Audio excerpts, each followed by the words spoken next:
This is the local and national news from Fabulous 103 FM, and it would be fabulous if you subscribed. It's easy. Click the subscribe button, and at the same time, click the like button too.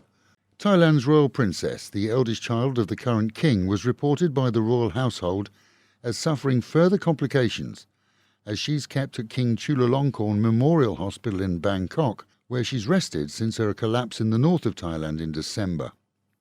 As of Monday, arrivals in Thailand from any country will see changes at airports.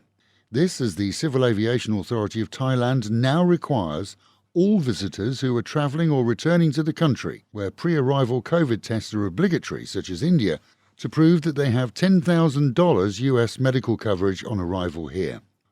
All passengers over 18 from any country must show proof of COVID vaccinations, at least 2.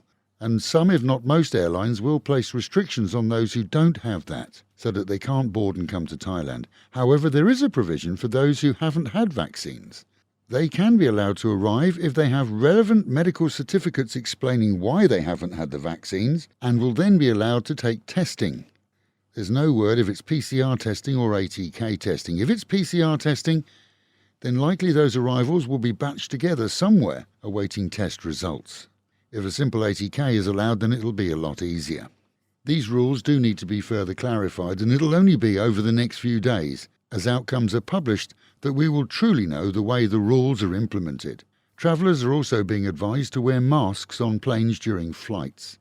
This all then as a result of China allowing their citizens to travel abroad again despite a mega outbreak there, and Thailand unwilling to treat Chinese differently from other arrivals. Effectively, passengers will have to show proof of vaccination at time of boarding flights to Thailand. And yes, this may sound somewhat convoluted, but we report as published by the AOT. You have 12 points on your driver's licence as of today. That's a fact. But don't panic, as the new Thai system goes into effect and works differently from other countries.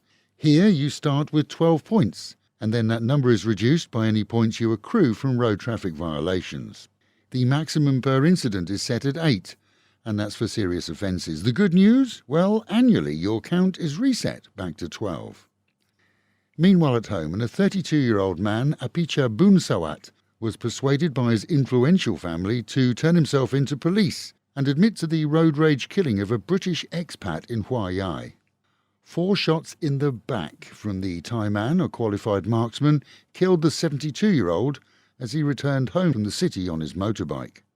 The word is that the two had had a road rage altercation, and locals claim that the Thai man had previously had violent fallouts with expat neighbours in his upmarket village. Neil Rogers, a 70-year-old retired engineer, was noted as missing by his girlfriend as passers-by called emergency services. Thais gave him the best attention they could, but by the time the ambulance arrived he was declared effectively dead.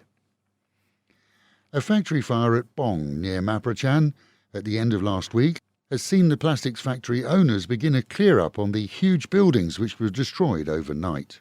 Word is that fire teams managed to douse a storage area that contained thinners and other chemicals, thus avoiding further damage. However, repairs to the factory, which employs scores of locals living in the village, is likely to take at least a year and cost in excess of 150 to 200 million baht.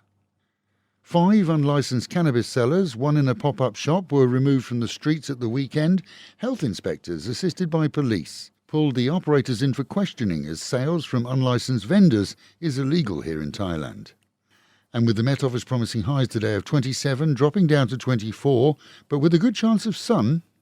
Local and national news today from Fabulous 103 FM and Fabulous Pattaya Media Group.